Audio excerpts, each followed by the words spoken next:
Congratulations, young man. How do you feel? Pretty daggone good, you know? How's everybody doing? Good. Young man, you say you never had a Chicago dog. Now will you promise me? I'll get one. I'll for sure try one. Here you go. Yeah. Caleb, Chicago is known for being just so futile in passing. Our record goes back to 1942 for passing touchdowns. Please tell me you're going to end the misery for us. I'm going to try to. I'm going to try my best to. That's my goal isn't to break those records. My goal is to get as far into February as I can. That's the point of playing football, is to win championships. It's the reason why I play. And so, you get far enough in February, you tend to break records. You tend to be able to, hit self milestones, but that's not what I'm, necessarily playing for. It's pretty sick. I got to play against him. Wasn't that good. I didn't enjoy it, to be honest with you. But now to be able to be his teammate, I'm pretty excited to be able to throw the ball to him. He gets to do what he did to, our defense, to other defenses now. So I'm excited. What would you?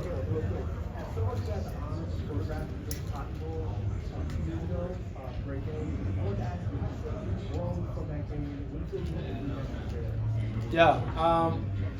I've grown, I would say, in my 2 years at USC tremendously. As a leader, I would say, is the biggest one. Being able to adapt, be the same guy every single day, no matter how, whether I got injured, no matter whether it was a 7-5 season, being able to walk into the facility, be the same guy, be the same leader, same human, when I'm in there, but also when I'm leaving, is something that I learned and, really excited to implement, but also ready to adapt to whatever the team needs. Caleb, knowing where you are right now, sitting here, what would you say to little Caleb that started in flag? I would say you've hit one milestone, and you've been able to knock off a few so far. But you got a few more left. Keep going. Keep striving for it and go get it. Katie, you talk about being the same guy all the time. Yep. Can you talk a little bit more about being unapologetically you Yeah. an individual? You've done some things on camera and all those kind of things. Yeah, for sure. When I look into the mirror, when I wake up around 7 a.m., 6 a.m., when I look into the mirror, I know who that guy is. I love that guy. I treat that guy with respect, just like I do any other, human around me. And that goes a long way for myself. That's why I am who I am. I do what I do, and I treat myself the way that I do because, I know who that guy is. I love that guy, and I'm going to treat that guy just as, that guy was somebody else that just met me, walked into the room, or, one of my best friends. And so that's why I'm so unapologetic about who I am. Caleb, what are the biggest lessons that you learned from playing under Coach Lincoln Riley these past few years? Yeah, that the team goes as the QB goes. And another big thing was that, on okay teams, nobody leads. On good teams, the coaches lead.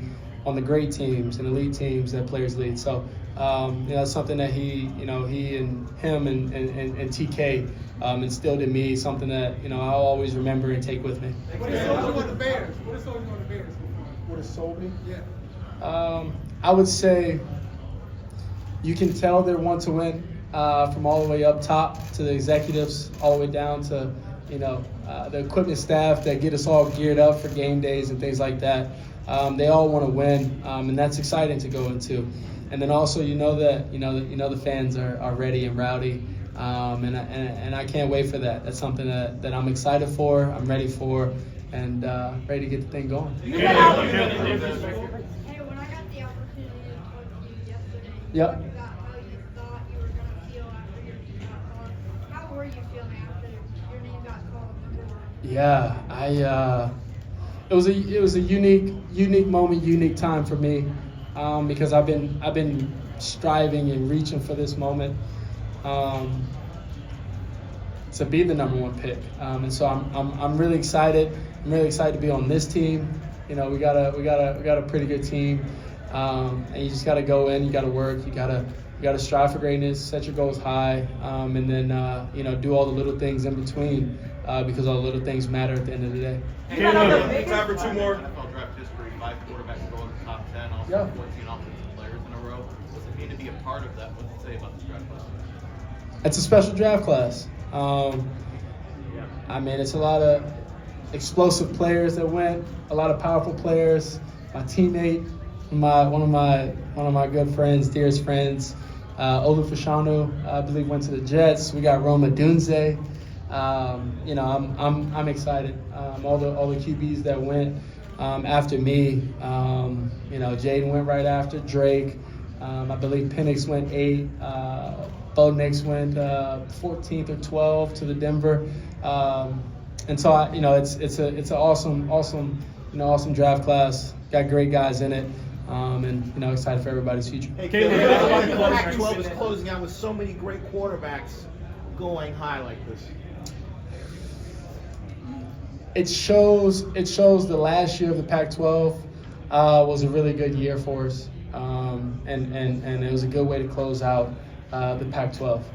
It's you know, I'm blessed and honored to be able to play in a league that Reggie Bush played in, and you know, all these special players and legendary players, Troy, and I can go on a list of just USC players, but also all the other players that came out of all these other schools in the Pac-12. So honored, blessed to be the last year, and honored and blessed to be able to, you know, share the podium and stadium or stage, you know, with a bunch of guys that were a part of it. So thanks everybody. Troy who? Last one. Troy who? Troy Polamalu. Caleb. Thanks everybody. Thanks, guys. Thank you, Caleb. The Bears. Go Bears.